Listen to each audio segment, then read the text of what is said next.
Aujourd'hui, nous allons voir ce qu'est une API, Applications Programmation Interface en anglais, ce que l'on appelle en français interface de programmation d'application. On va voir pourquoi c'est important, on va voir également la définition, quelques métaphores que je vous ai préparées afin de comprendre ça le plus simplement possible.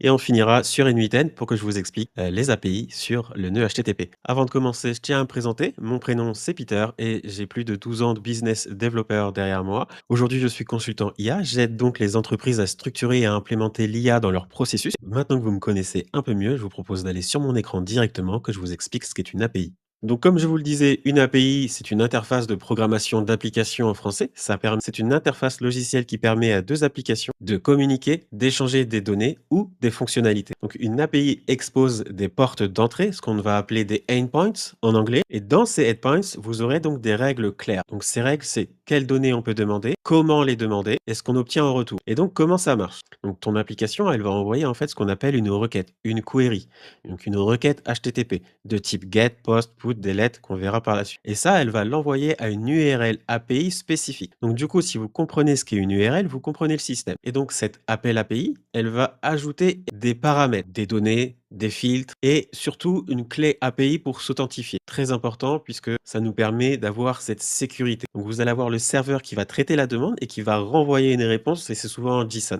Et donc, je vous ai mis une petite infographie pour que vous puissiez comprendre ici. Si on se rapproche du coup, eh bien là, on voit qu'on a le client qui envoie les demandes. Donc, on voit que c'est en JSON, on voit qu'on a la méthode HTTP, donc get, post, put, delete. On verra à quoi ça correspond par la suite.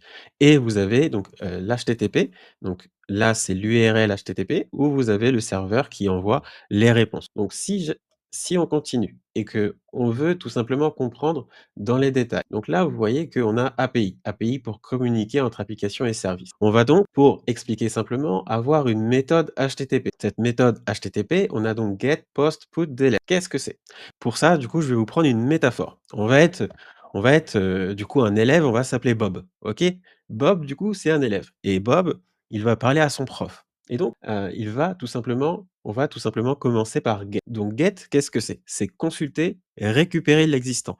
Donc c'est tout simplement récupérer les données qui existent déjà. Donc imaginons là, tu demandes au prof, tu t'appelles Bob, tu demandes au prof: «Monsieur le prof, qui sont les élèves de troisième A?» Donc là, le prof, il va le lire la liste et il va te dire ce qu'il y a dans cette liste. Mais rien ne change, très important, rien ne change. Ensuite, vous allez avoir post. Eh bien post, c'est créer, ajouter du nouveau. Donc là, vous allez tout simplement dire au prof: «Eh monsieur le prof, ajoute un nouvel élève» et donc là, il va ajouter Marie qui a 14 ans, il va créer la fiche, il va donner son numéro, il va dire: «OK, donc Marie 14 ans, c'est maintenant l'élève numéro 42». Ensuite, vous avez put. Put, c'est tout simplement remplacer, modifier et donc là, tu t'appelles Bob et tu dis: «Monsieur le prof, l'élève numéro 1 n'est plus Pierre, c'est maintenant Paul.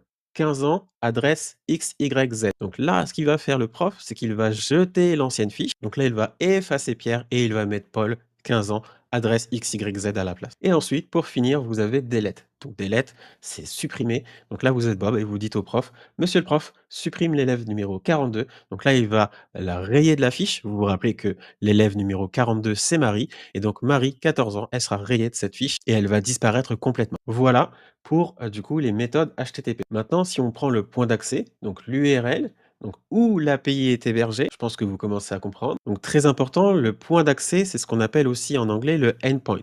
Très important de retenir ça puisque vous allez pouvoir peut-être le rencontrer sur certains sites et c'est écrit endpoints. Et ensuite, vous avez les paramètres de requête. Les paramètres de requête, c'est ce qu'on appelle en anglais les query parameters. Et donc ça, c'est ce que vous allez chercher, c'est ce que vous recherchez à faire. Donc on va prendre l'exemple de l'application de livraison. Vous avez tous, je pense, déjà voulu commander une pizza à la maison. Donc là, on a l'application de livraison. On va faire l'appel API directement. On doit donc faire appel à l'API de la carte. Donc cette API des cartes, elle va tout simplement faire une request, une requête pour les données de localisation afin de savoir où sont les restos qui livrent des pizzas à côté de chez vous. Et donc une fois que c'est ça, on va avoir la réponse du serveur. Vous vous souvenez le serveur? Et ben là, on a la réponse du serveur et on a donc le corps de la réponse. Donc là, c'est en français, mais vous pouvez aussi la retrouver en anglais sur certains sites également. Ça va s'appeler le body. Très important de retenir que c'est le body.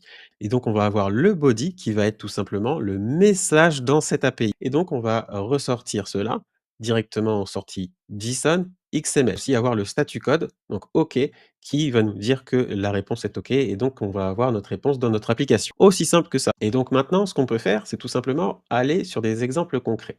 Les exemples concrets que j'ai pris, c'est par exemple l'application météo. Vous avez une appli météo du coup sur votre téléphone, eh bien là, on va faire une appel API tout simplement à l'application météo, tout simplement pour récupérer la température, les prévisions, puis on va les afficher directement sur votre écran. Et ensuite, vous avez aussi Uber ou les VTC. Quand vous voulez aller quelque part, eh bien, vous allez utiliser cette appli. Et donc, pour savoir où est-ce que vous êtes et où est-ce que vous voulez aller, eh bien là, l'appli utilise l'API Google Maps pour afficher la carte et calculer l'itinéraire. Et ensuite, vous allez avoir la connexion avec Google. Donc, se connecter à Google, vous voyez, c'est ça, on l'a sur tous les sites maintenant. Se connecter avec vous le voyez tous les jours. Mais quand vous faites un appel API, on ne demande jamais votre mot de passe. Tout simplement pourquoi? Puisque cet appel API va tout simplement aller chercher votre nom, votre email, et elle va réussir à vous connecter directement sans connaître votre mot de passe. On n'en a pas besoin, c'est un appel API. Et donc vous avez pour terminer, l'automatisation, le no code. Ici, on a donc Make N8N. Et donc ces outils, ça s'appuie sur des API, par exemple Gmail, Notion, Slack, ChatGPT, et cetera. Et donc pour envoyer des mails, créer des tâches, rédiger du contenu, et donc c'est comme ça qu'on arrive à faire des automatisations, et cetera, grâce à ces appels API. Maintenant, on va voir pourquoi c'est important. C'est important aujourd'hui puisque en fait les API maintenant vont être la colonne vertébrale d'internet. Pratiquement partout, vous allez avoir des appels API. Ça connecte les applications, les sites, les services cloud, les objets connectés et donc là, ça permet d'innover plus vite. En fait, on va avoir ces, API, on va les réutiliser. Par exemple, que ce soit pour les paiements, la cartographie, pour l'IA et cetera. Ça permet d'aller plus vite au lieu de tout recoder à chaque fois. Et pour terminer, il faut savoir qu'aussi les API, elles ne sont pas réservées aux développeurs.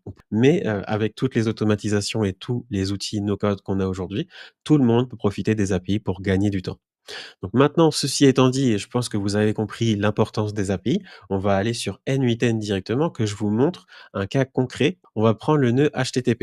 Alors, comme vous le voyez là, j'ai mon petit nœud HTTP et pour vous expliquer ce qu'on vient de voir, je vais cliquer dessus et donc quand je clique dessus, j'arrive dans mon nœud HTTP. À ce moment-là, eh bien, on retrouve la méthode, l'URL, l'authentification, le send query, le send headers, le send body. Et ici, vous avez la méthode. Donc la méthode, comme on l'a vu tout à l'heure, delete, get, add, option, patch, post, put. Donc là, vous avez plusieurs méthodes pour faire des appels API. Et donc ensuite, vous avez l'URL. L'URL, c'est là où est hébergée l'API. Et vous avez ensuite l'authentification, où on va pouvoir s'authentifier de plusieurs manières.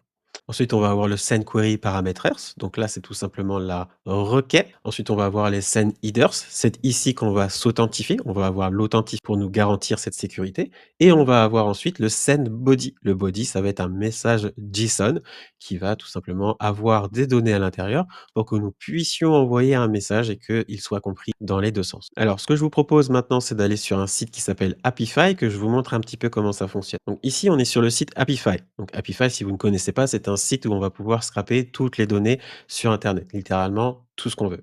Et donc là, quand on va arriver dans Happify, eh bien, on va ici avoir plusieurs actors. Je vais prendre un actor, par exemple celui-ci. Donc j'ai pris l'actor LinkedIn Profile Scraper et donc cet acteur, moi, si je veux faire une appel API, donc ici, vous voyez qu'il y a API. Dans API, vous avez API clients, API endpoints, et cetera.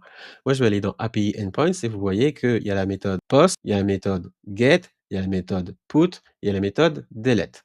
Et donc, si on clique ici sur View API Reference, on va arriver sur la documentation du site Apify. Et donc ici, vous allez avoir tout simplement les actors introduction. Donc vous avez toutes les méthodes. C'est pour ça qu'il faut comprendre du coup get, post, put, delete, à quoi ça correspond.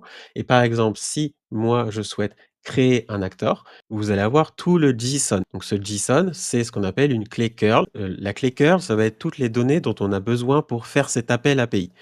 Donc si par exemple, moi je vais copier cette clé, que je retourne dans mon nœud et que je vais dans import curl, je vais copier ici et je vais importer. Et donc quand j'importe directement cette curl, eh bien vous voyez que j'ai l'URL qui se met ici directement, l'authentification, j'ai le send headers, Donc ici, je dois mettre tout simplement ma clé API et j'ai le send-body qui est bien en JSON et j'ai donc toutes les descriptions et toutes les données que je souhaite envoyer directement via cet appel API. Voilà, j'espère que cette vidéo du coup vous aura plu. N'hésitez pas à mettre un petit like, commenter si vous avez des questions. On se retrouve pour la prochaine vidéo. À bientôt.